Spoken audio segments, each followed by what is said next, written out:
Vamos ahora sí a continuar con la palabra de Carlos Raimundi. Carlos es un conocido militante desde la militancia estudiantil. Estamos acostumbrados a verlo, su presencia permanente en la política pública argentina. Ha sido 4 veces, por 4 periodos, diputado nacional.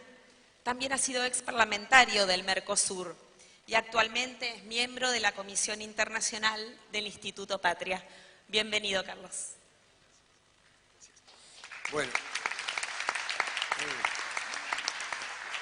Bueno, primero agradecer la posibilidad de que esté acá. Un honor compartir este panel y esta jornada.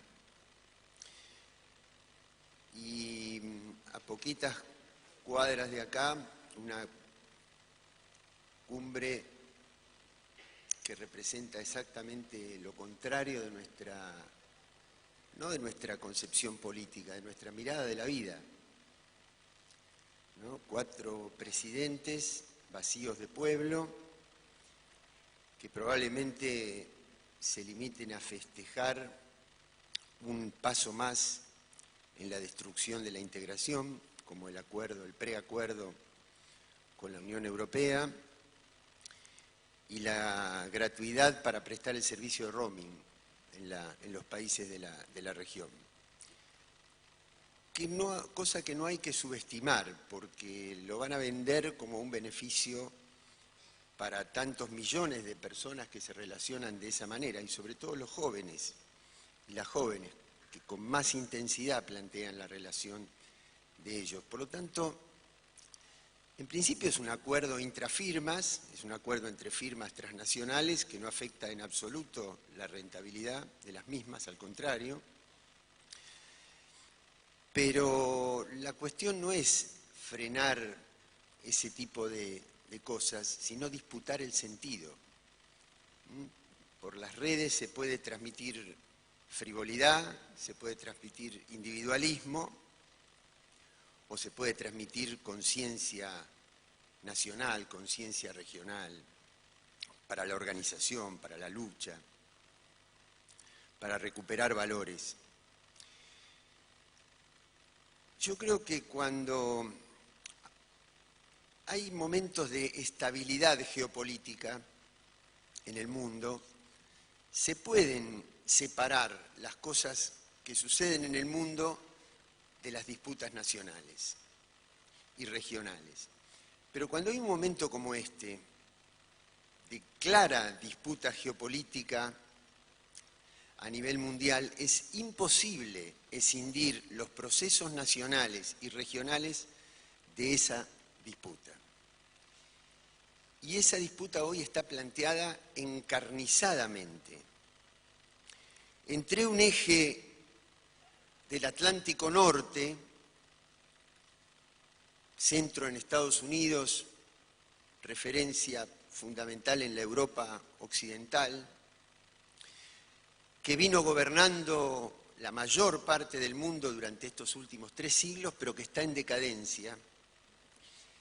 Y del otro lado, un eje emergente, eurasiático, centro de gravedad en China, en lo comercial, en lo tecnológico, la producción de recursos, de energía, inclusive de armamentos en Rusia, Eurasia, con todos los indicadores en ascenso.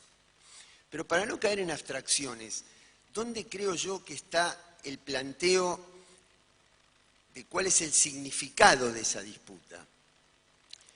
Y yo creo, viendo los comportamientos de uno y otro de esos 2 bloques, de esos 2 ejes geopolíticos, que uno representa claramente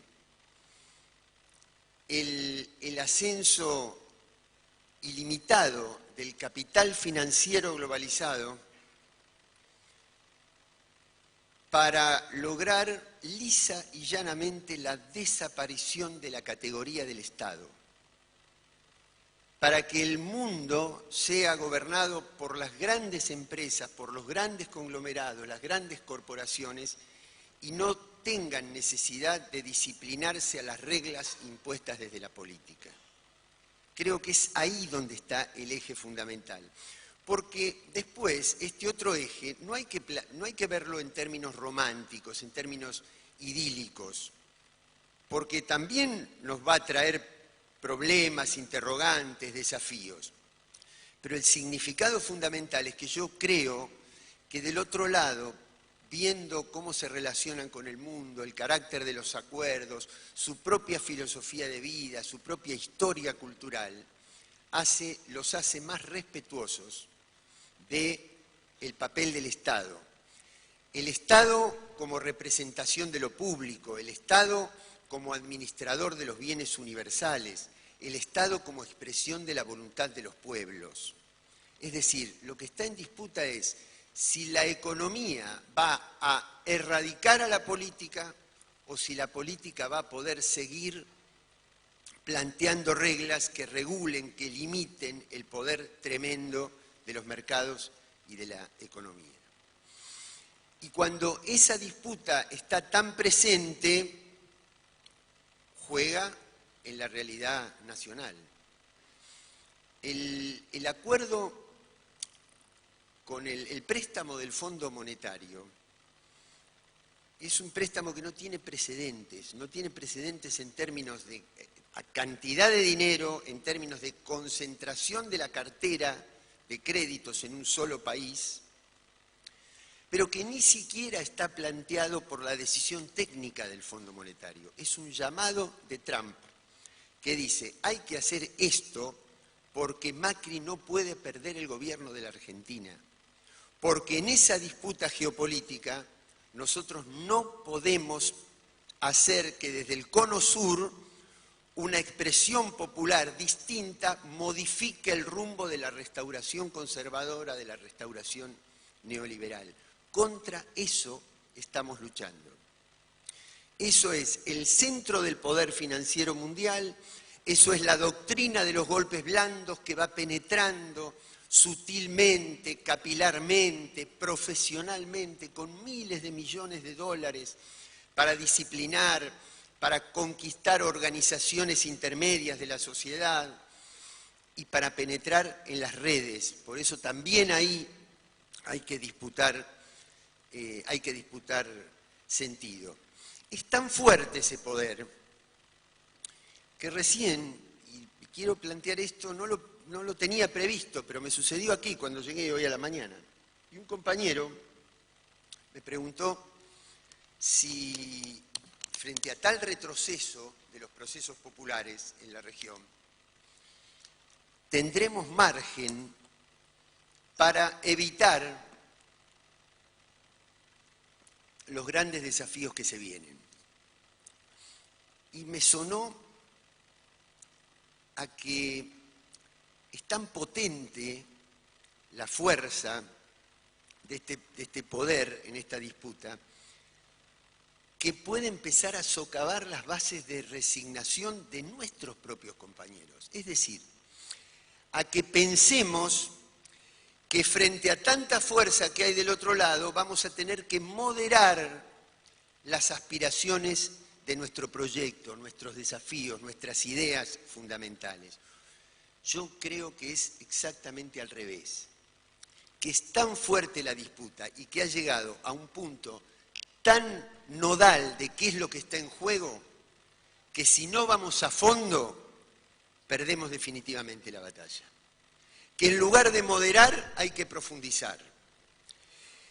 Que desde luego que hay que hacerlo en un tono, de una manera que tienda puentes, que pueda reparar, que pueda reconquistar sectores que en algún momento se dispersaron, desde luego que sí.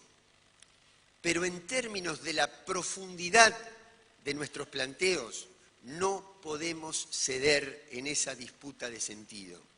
Y voy a plantear para terminar 3 grandes espacios donde creo que vamos a tener que disputar el sentido. Ojalá que este preacuerdo con Europa, que ellos lo van a vender como algo muy importante, que es cierto que está muy verde, pero que ellos lo van a aprovechar y van a plantear a cada sector un beneficio individual, y planteándole a cada sector un beneficio individual van a desindustrializar el país, van a eliminar la posibilidad del desarrollo de la fuerza de trabajo, del desarrollo industrial, tecnológico, etcétera, planteando, ganando aliados individuales, van a romper el colectivo del país. Pero cuando llegue al Parlamento, el Parlamento uruguayo, el Parlamento de Paraguay, que no tienen tanta industria, no van a tener tanto costo en aprobar el proyecto. Si Bolsonaro sigue en Brasil, o alguien que lo suplante pero que represente el mismo proyecto, probablemente tampoco. El peso de la presión de que vamos a estar en contra del futuro, en contra de ampliar mercados, en contra del desarrollo, lo va a tener el Parlamento argentino. Y vamos a tener que disputar para que muchos de los legisladores, que inclusive van a integrar alguna de las listas que nosotros vamos a votar, resistan esa presión para que no desaparezca la industria y el empleo en nuestro país. Pero hay otros dos grandes campos, y termino con esto, que me parece que son disputa de sentido. Uno de ellos, el campo previsional. Ellos van a trabajar sobre la idea de que se extiende la vida útil, la edad, la expectativa de vida de las personas, y que hay cada vez menos trabajadores activos para sostener el sistema por cada uno de los pasivos que se va incorporando al sistema jubilatorio. Y yo creo que estos datos son objetivamente ciertos.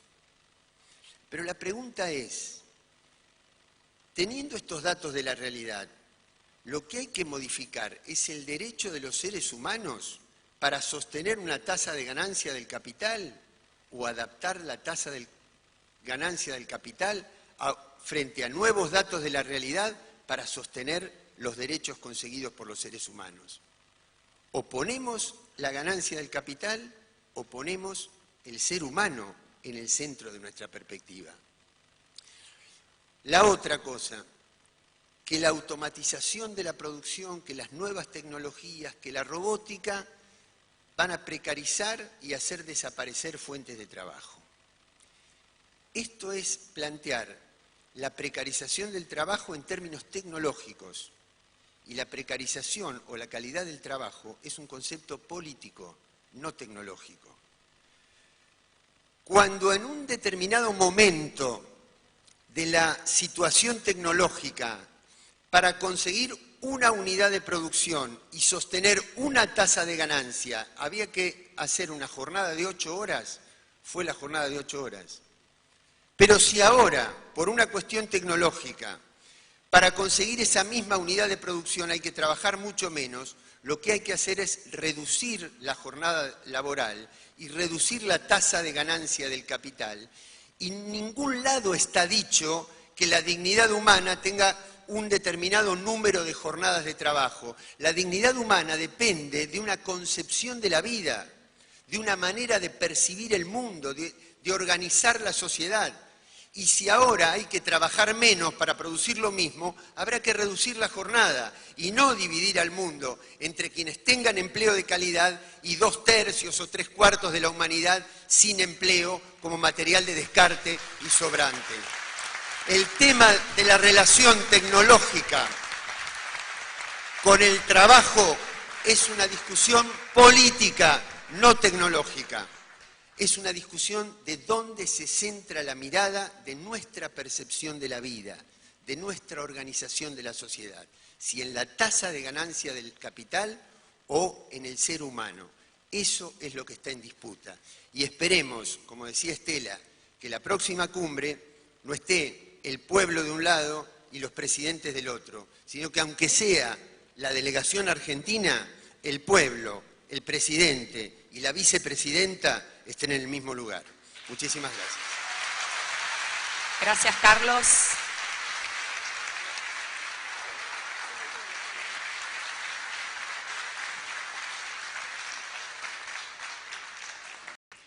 Bueno, muy breve. ¿Qué pensamos de la educación? Es que no hay modelos parciales, es decir, que entregan la soberanía en una cosa y la construyen en otra. No existe eso. El que entrega en lo financiero, en lo económico, en lo laboral, entrega la educación también, porque es parte de su proyecto. El proyecto es romper vínculos, fomentar el individualismo, y eso implica destruir la educación y las escuelas. No sé si se puede trasladar a todo el país, pero creo que sí.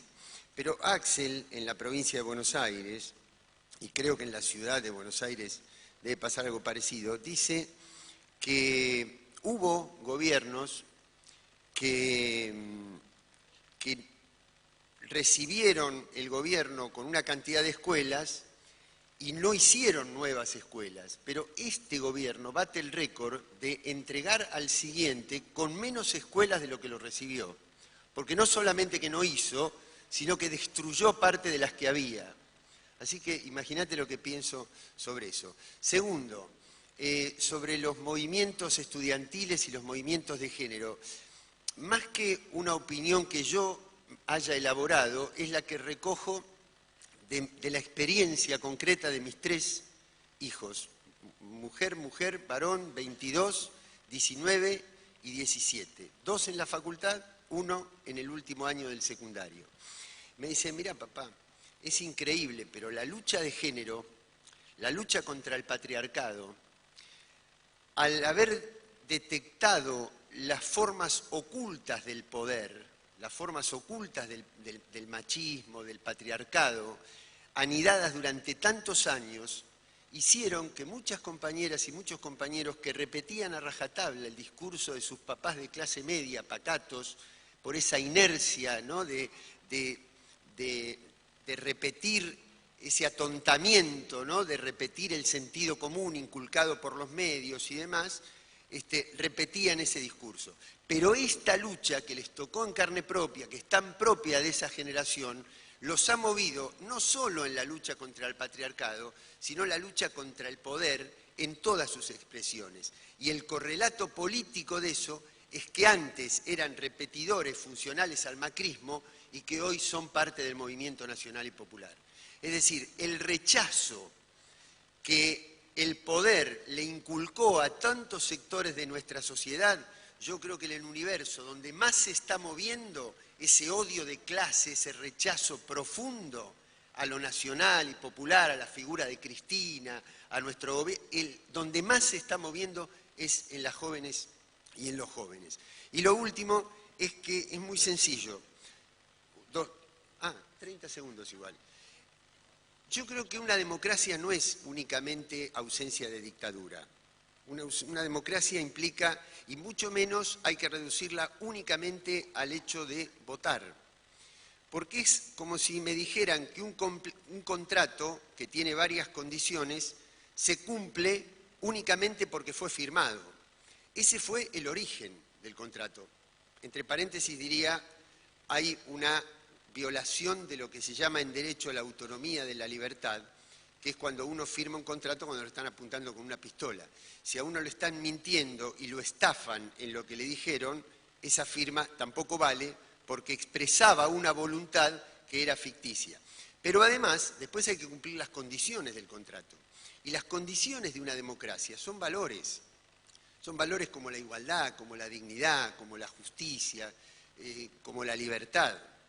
Si uno, por más que haya firmado originalmente, después se incumplieron y se destruyeron todas las cláusulas, ahí no hay contrato, ahí no hay democracia. Por lo tanto, me cuesta pensar a esto como una democracia, creo que no lo es, aunque no sea la dictadura clásica, tampoco es una democracia. Pero si no hay democracia con presos políticos,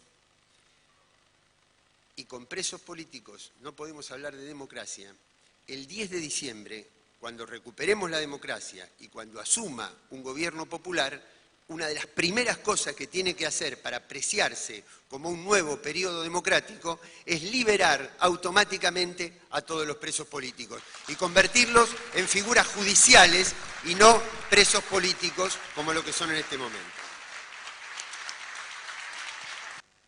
Bueno, me pasaron como si yo fuera